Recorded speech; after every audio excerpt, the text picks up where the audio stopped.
have it here at the moment. So we'll move on to the next fish. Now the next thing that's going to be good is that swordfish. I don't know if you can see that. Okay. Now, so Dad's going to feed the swordfish to the left side of the aquarium. Now we do have 3 of them in here, and these guys are the most dangerous fish that we do have in the aquarium. Now believe it or not, these guys are very, very closely related to the whipcrane, although I think they look a bit more like a shark. If you have a look at the mouth and the one that's right in the middle of the aquarium, you can see that they have a mouth just like the whipcrane do. So it's located on the other side of their body. I can. They don't have any teeth, they just have Hey, look here, Steven. Huh? Just like the whale. Now these guys get their name obviously because they have that nice big sore on the front of their face. Now that sore is called a rostrum. Here's one for the ladies that we have in the audience today. These guys are born live with that rostrum on their face right from the very beginning. So luckily they have developed a protective sheet to go over it to protect their mother when they do come out. So luckily for them they have developed that. Now if you can see how big these guys are, I think they're huge. But these guys are not even fully grown yet and they will get to 4 meters long. And if you think about that, this aquarium is 4 meters deep, so they are going to be huge and we are not looking forward to the day that they get that big. So you notice that when Gavin throws the food in, they shake that rostrum around and they smash it around to try and crush and break that fish up. It's going under. Here we go. Let's see it.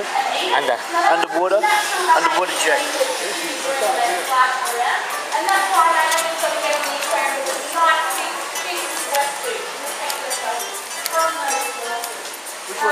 Which way do we go underwater? Quick.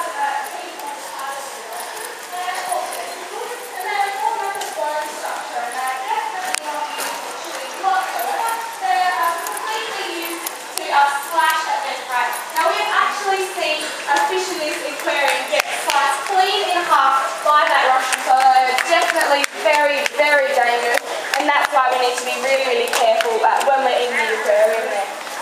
So you can see that Naomi's down at the bottom side of the right side of the aquarium right now.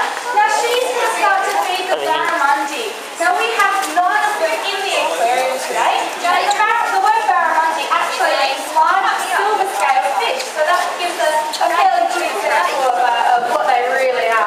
So I think that's a brilliant example of those guys. Now these guys are not fully grown yet, and they will grow to about 1.8 meters at full length, so they are huge.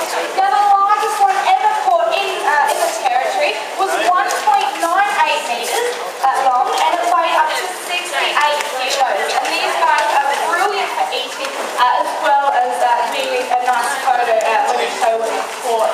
So these guys are pretty much what territory fishing is all about. Now when Naomi feeds them, you notice that she's waving that fish around to get their attention. Now when they come over to eat it, she has to let go at the very last second so that she doesn't get any skin taken off. Now these guys don't have any teeth, but they do have that rather rough gum system, just like the rays and the swordfish, and Naomi can lose some of the skin if she's not too careful.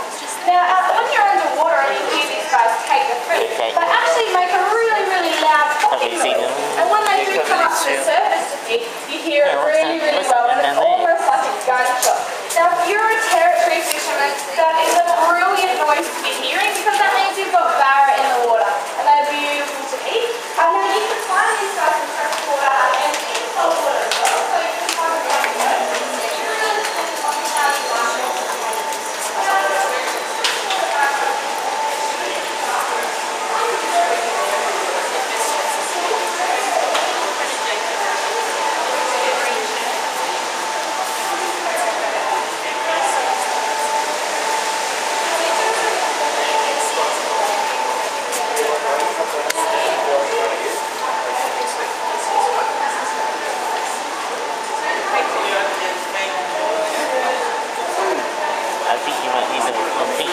Fresh with this one, but there's no pressure on that one. There's no flash. So that film for fish feeding. I get it on video. Come on here. That gives you some perspective too, the size of the girl. Yeah. Okay. That's the only exciting thing we're going to see.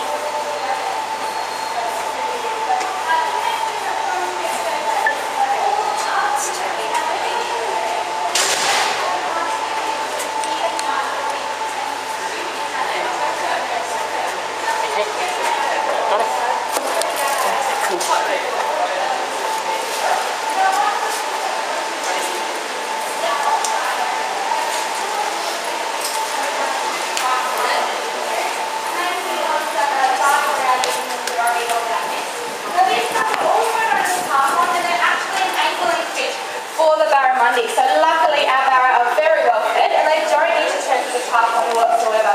Now, a really amazing thing about these guys is that they've actually developed wanna go somewhere else? Yeah. Now, the reason that's good